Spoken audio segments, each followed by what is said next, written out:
என்னாகமத்துடைய புஸ்தகம் சொல்லுது 23வது அதிகாரம் 9வது வசனம். கண்மலை உச்சியிலிருந்து நான் அவனை கண்டு குன்றுகளில் இருந்து அவனை பார்க்கிறேன். அந்த ஜனங்கள் ஜாதிகளோட கலவாமல் தனியே வாசமா இருப்பார்கள். சும்மா இல்ல, இன்னைக்கு அவன் அப்படிதான் இருக்கிறான். நீ எப்படி இருக்கிற? ஆமென். பாவிகளோட ஐக்கியம், பரிகாசக்காரரோட ஐக்கியம்.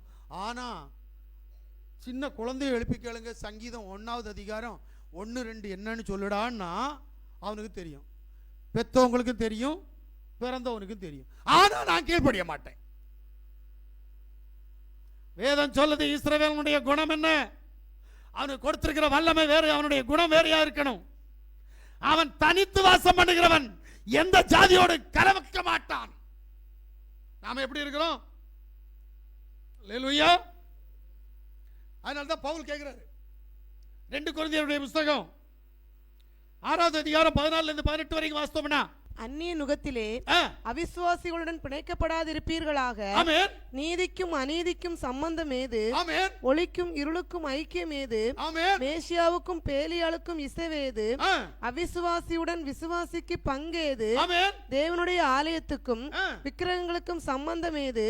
நான் அவர்களுக்குள்ளே வாசம் பண்ணி அவர்களுக்குள்ளே உலாவி அவர்கள் தேவனாய் இருப்பேன், அவர்கள் என் ஜனங்களாய் இருப்பார்கள் என்று தேவன் சொன்னபடி. எல்லாருக்கும் தெரியல.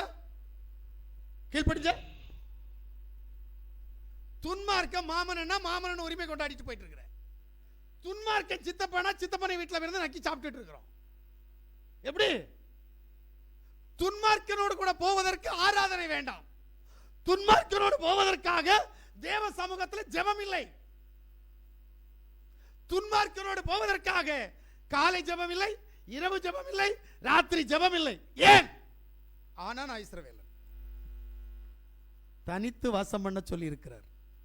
இஸ்ரவேலன் தனியா தான் வாசம் பண்ணணும். அவனுடைய குணம் தனியா இருந்தாதான் வெளிப்படும். நீ பரிகாசக்காரனோட பாவியோட சேர்ந்தால் நீயும் பரிகாசக்காரனும் பாவியுமாய் மாறுவாய். ஆமென். அப்ப உன் வாழ்க்கை இன்னைக்கு எப்படி இருக்குது? 3வது காரியம், என்னாகமத்துடைய புஸ்தகம் 23-21 வாசிங்க.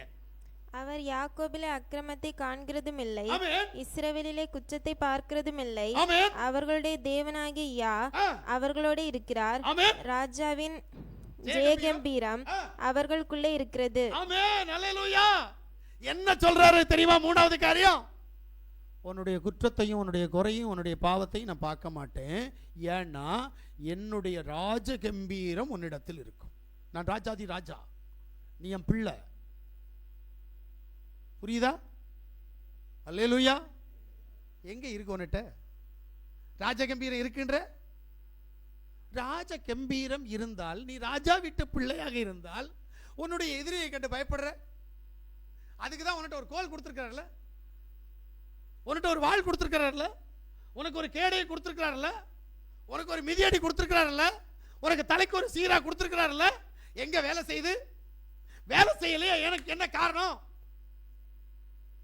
கேடையும் சும்மா இருக்கு, கையில இருக்கிற வாள் சும்மா இருக்குது. ஏன் வேலையே செய்ய மாட்டேங்குது? சத்ருவை வீழ்த்துவதற்காக உனக்கு கொடுக்கப்பட்ட சர்வாயுத வர்க்கம் வேலை செய்யாமல் இருக்கு. ஆனபடியினால் சத்ரு உன்னை ஜெயித்து கொண்டிருக்கிறான். அல்லேலூயா. யாவுடைய சமூகத்தில் கடந்து வந்து யாவுடைய நாமத்தை மைமைப்படுத்தி கொண்டிருக்கிற யாவுடைய பிள்ளைகள் என்று சொல்லுகிற நீங்கள் இஸ்ரவேலராக மாறணும். அது ஆவிக்குரிய இஸ்ரவேலராக நீ மாறவில்லை என்று சொன்னால் அவருடைய புத்திரன் என்கின்ற சுதந்திர பாகத்தை நீ சுதந்திரித்துக் கொள்ள முடியாது. எல்லாரும் சொல்லலாம் நான் விசுவாசி என்று, எல்லாரும் சொல்லலாம் நான் சபைக்கு போறேன்ட்டு, எல்லாரும் சொல்றான் நான் வேதம் வச்சிருக்கிறேன்ட்டு, எல்லாரும் சொல்றான் நான் ஜெபம் பண்றேன்ட்டு, எல்லாரும் சொல்லலாம் நான் உபவாசிக்கிறேன். ஆனா நீ என்னுடைய பிள்ளை இல்ல.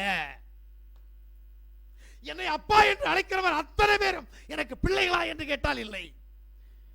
ஈசாக்கின் சந்ததியில் பிறந்தவன் மட்டுமே எனக்கு பிள்ளை. இஸ்மவேல் சந்ததியில் பிறந்தவன் எனக்கு பிள்ளை இல்லை. கேத்தூராவுடைய பிள்ளைகளுக்கு பிறந்தவன் எனக்கு பிள்ளை இல்லை.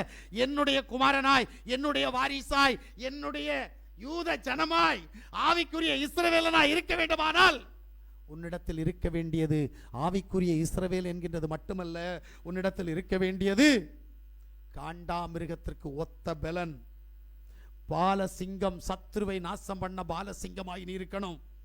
அல்லேலூயா. உனக்கு விரோதமாக மந்திரவாதம் செய்தாலும், குறி சொல்லுதல் சொன்னாலும், அது உன்னிடத்தில் என்ன செய்ய முடியாது? கிரிய செய்யக்கூடாது. நாமத்தின் மேல் வைராக்கியமாக இருந்து நாமத்தை ஆராதிக்கிறவனாய், நாமத்தின் மேல் விடுதலை பெற்றவனாய் நீ வாழணும். அப்படி வாழ்ந்தா சர்வ வல்லமையுள்ள தேவன் சொல்ற, நீ தனித்து வாசம் பண்ண, கூட்டு சேராத. யாரோட கூட்டு சேரணும்? உன்னுடைய தொப்புள் கொடி உறவு இங்க இருக்குதுல்ல, அவருடைய நாமம் தரிக்கப்பட்ட பிள்ளைகளோடு கூட நீ ஒன்றாயின. அந்த தொப்புள் கொடி உறவு அறுக்கப்பட்டால் ஒழிய, அறுக்கல அப்படின்னா ஒண்ணு இல்ல, தாய்க்கு மரணம் இல்ல பிள்ளைக்கு மரணம். ஆனா இங்க தொப்புள் கொடி உறவு வேண்டும். ஏன்னா அவருடைய இரத்தத்தினால மீட்கப்பட்டு, அவருடைய இரத்தத்தினால் கழுவப்பட்டு, அவருடைய இரத்தத்தின் வல்லமையினால் நாம் அவருடைய பிள்ளைகளாக இருக்கிறோம். நம்மை அவர் ஆசீர்வதிக்க விரும்புகிறார். நாம் அவருடைய ஆசீர்வாதத்தை சுதந்தரித்துக் கொள்வதற்கு, ஆவிக்குரிய இஸ்ரவேலனாக மாற நாம் ஆயத்தமா?